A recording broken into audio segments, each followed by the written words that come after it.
All right, back on the Suburban, and ouch. The Suburban is suffering a little bit of a rust problem in the front fender.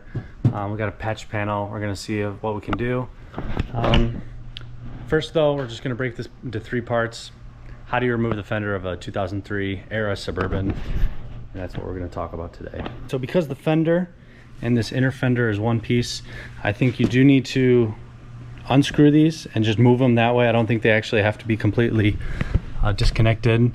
There's an assortment of bolts here, one in the back, a couple on the side, and if we open up the door, there's one right there and one right there. Seems pretty straightforward. I have seen that people have taken the hood off, or at least this side, to gain them some extra access, and it looks like a couple screws to get this inner fender liner off, but I think it can be done relatively easily. So for step 1, I did take off as much of the inner fender well as I could, the plastic piece that goes in there. There was a wire that was connected, and I pushed out the cables holding the wire on, and then there's a couple like scriv nuts or plastic screws that hold the inner liner on. I think it will come off with the fender, so I'm not too worried about getting everything. And the next step is I'm just gonna start undoing these bolts, see where it gets me, and not forget about those 2 on the inside of the door. And then I'm gonna just try and move this over. So hopefully it's a piece of cake.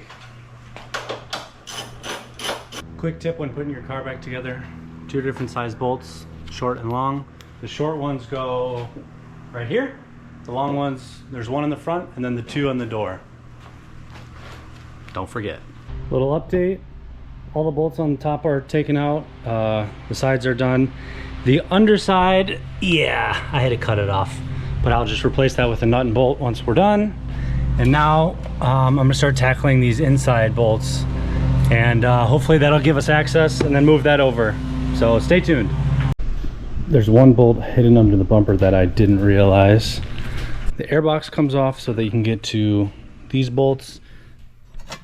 This support is here, and you have to take it off because there's a stud that comes out, and then these ones come out. And I think the last piece is actually this one to lift the hood. So I think we are gonna try and take this one off, but we're gonna support it, the hood, with that, and then take that off. So hopefully that works.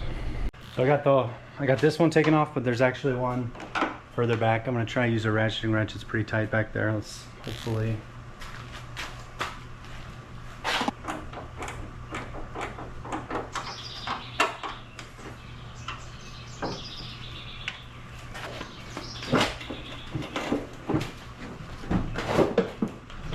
Okay, I think we're. Whoa.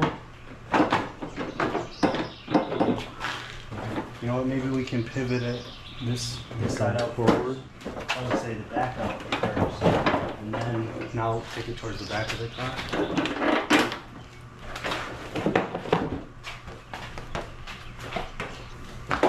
Ta-da!